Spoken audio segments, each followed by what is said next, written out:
So my brother-in-law is out on a tractor right now, clearing my road so that I can drive my cars down it. Because I live in West Texas and it's windy out here, and it dropped like a mountain of dirt and completely blocked my road. I don't know if you can see in front of his truck right there, but that's all dirt that was just on our road.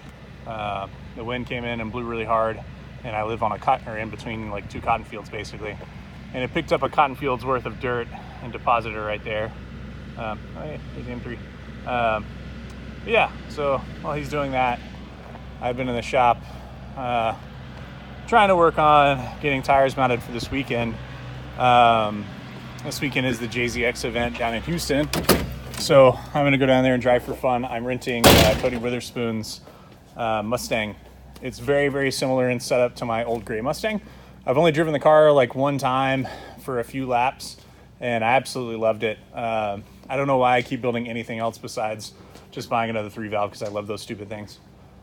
But yeah, so I'm in the middle of mounting tires, and I've got to do more. There's that rack I built the other day for wheels. It's coming in handy already. My shop is still a mess. We're still in the middle of organizing all my tools and stuff still into my box. But yeah, so yeah, anyway, I'm just making a dumb video to kill time for a minute while I wait on him to finish up, because I gotta talk to him in junk. But yeah, so who's gonna be driving the JZX event? Who's not? What's going on with all that? I'm curious to see. I know like Chelsea's going, and a bunch of other people I know, but I'm just trying to figure out who all is going to be there. What else? Oh yeah. So since I'm here, there's the S13 as always. So we put this thing on the dyno, and originally it made like 505 on the old motor. So this is motor number 2 for this car. It was built, and it had like BC cams, which again were terrible. They like were way off. We had to redegree them and blah blah blah. Which, like, I would understand if they were a tiny bit off, but they were way off. Anyway, so the car went on the dyno, and I drove it one time. And while I was driving it, it ate a throttle body screw, and actually damaged the can. It's ate a throttle body screw, which the screw hung up in the in one of the valves left, and the valve was kept open, and then got bent, and then it actually damaged the cam and like a rocker and everything else. Basically trashed the whole motor, bounced around in the bottom end. Actually, I say it trashed the motor. The block was actually fine somehow. It didn't hurt the cylinder walls at all, and I ended up selling that motor to someone, and they just popped one piston in it and a different head and put it back together, and that thing actually ran great. So it had great compression and everything, so that was really cool. But yeah, so this motor, we put another engine in it. We went with factory cams, because at the time we didn't know it was a throttle body screw that it ate. We didn't know what happened. We knew that was an issue and that something got in the cylinder, but it was, I don't know, it was kind of a weird cause and effect thing. We didn't kind of know the reasoning for things at the time. But I decided just to go to stock cams, because I wasn't happy with the BC cam stuff anyway. So we put stock cams back in it, and it's 3076. It's a Gen 1 3076 car, which is not on there right now. I've got it off just inspecting it and stuff. The car is getting like revised piping and a new intercooler and all new couplers, and just I'm going through and like refreshing a bunch of stuff on it. It actually ran really, really good the other day when I drove it at the Texas Motor Speedway event, but I don't know. I just always feel like I need to make more power because I'm dumb, I guess. But yeah, so anyway, the car is getting pond cams now. I'm going to put a slightly larger throttle body on it, and do a few other little things, just to see where it's at power-wise, and do some other stuff. I even thought about doing a Gen 2 3076, or like a G25 or something, but I'm like, man, it'd be really dumb to spend even more money on this, because like it works well how it is. It's not like it's a competition car that I need to like make every last bit of power or a spool early or anything at all. It's just a street car that, you know, like I've done one event with, which I didn't even plan. Yeah, so that car is going to get some work done to it. That's why it's in here right now, and that's why it's all taken apart. This is the Fox body that I picked up a while back, and I was going to do a drift car out of it, but I'm not sure what I'm going to do with it now. The motor, I guess the whole drivetrain that's in it, it's a factory like Fox body 5.0 5-speed thing, and it's a coupe. I thought about doing this as a drift car, but then I don't know. I still don't know what I'm doing. Like I was talking about earlier, I don't know why I just don't like buy another 3-valve and do a super cheap 3-valve.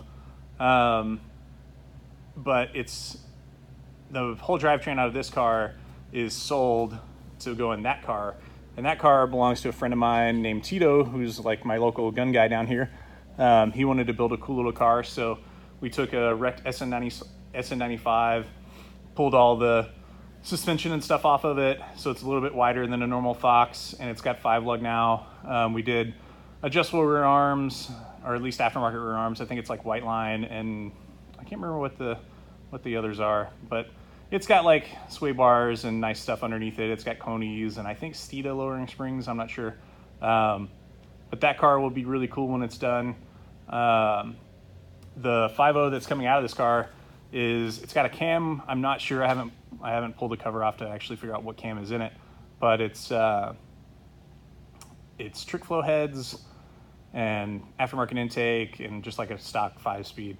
But it should be pretty fun, you know, like, I don't know, probably make like 350 horsepower or something maybe. But it should be pretty fun in a little Fox body just for an around town car. He's not building it as a competition car or anything specific. He just wanted something that was fun to drive around town. So that's what that is. Here's some of the tires I'm mounting, yay.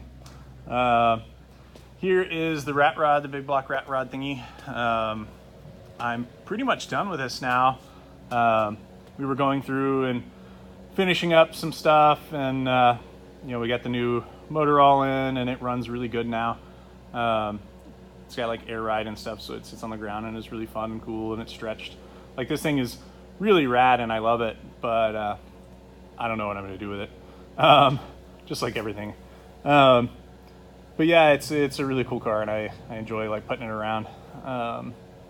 Yeah. This thing is like one of my favorite things in the shop. So it's this tiny little forklift I bought for like nothing not too long ago, because the front diff makes terrible noises, but it's lasted since I bought it. I guess when I bought it when I built this shop, so like 4 years ago, I guess, something like that. And the diff just makes terrible noises, but it still works. If you have a shop that's a big shop at all, and this is not me being like, oh, just go spend money.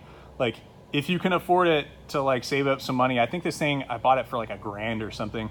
If you can afford to save up and buy one of these, I'm getting to the point to where, I don't know about you guys, but I don't like lifting things, and like, I would rather just like use a machine. Because if you get industrial shelving like this, you can put stuff on pallets, and like, you can just throw stuff up on shelves. Like, I've got a Coyote motor and some other stuff over there, like more axles. I've got a 302 block and an old Jeep V6 and a bunch of other junk over there. Having a little forklift in your shop is super, super awesome. I love having the ability to just like, if I need to unload something, I just like back up and like lift it out of a truck and put it on a pallet and put it on the shelves. So that's the thing. Here's the X3. One day it might go again. All the Lone Star Racing like rear suspension is on it. It still needs to be adjusted, but the front still needs to be put on, so we're waiting on doing that. Yeah. Anyway, this is kind of a kill time video because I'm waiting to do some other stuff, and I just wanted to kill some time and make a little walk around again. Oh, another thing. I will be building another S13 because I'm really stupid. I was just talking about how I need to stop doing stuff besides doing a 3-valve, but here I am. I got a really good deal on an S13 coupe, and I wanted to do a coupe for a while. The last coupe I had, I was moving shops, so I sold it because I didn't have space for it at the time, because the shop wasn't completed and I didn't really have spot for the car the way it sat and stuff. So I sold it, and that made me kind of sad. And I found a really good deal on a little two-tone coupe, so I bought it, and it comes with SR. So if you have SR stuff for like maybe a Texas Street Legal kind of SR or whatever, I don't know, hit me up, let me know. Or if you have S13 stuff, like I need coilovers and junk like that, I'll probably do that one with like a little make a little video series. I don't really do these video things for me or for like sharing stuff or anything, because like walking around my shop and look at stuff is not very interesting. But it motivates me to get things done, because I'll make a little video and be like, hey man, I need to swap those cams out and I'm tired from work. But like, if I'm obligated to do it because I'm making a video of it, then maybe I'll actually go through and finish the whole thing. So yeah, if you guys are interested in that at all, I will probably be building another little S13. It will not be a crazy stupid car like that one. I will absolutely not let myself go insane on it. Hopefully, I say that now. But it'll be a much cheaper, like more budget oriented car. But it also I also have a bunch of parts for the car already. Like I still have a spare, like 350Z trans swap and stuff. I've already got some clutch stuff, and I've got some suspension stuff, but sadly I had a ton of junk for 240s. I had like a couple pallets worth of different things like subframes and 5-lug and just random parts like blow-off valves and whatever. But I sold it all to JR a couple years ago when I was cleaning out my shop, and I didn't think I was ever going to build another ass chassis, but here I am doing it again. But yeah, also if you guys, just like always, I'm always selling anything, so if there's anything you see in the shop that's interesting and you want to buy or anything, let me know. But yeah, I hope you liked my super boring video that had no point. Yeah, anyway, bye-bye.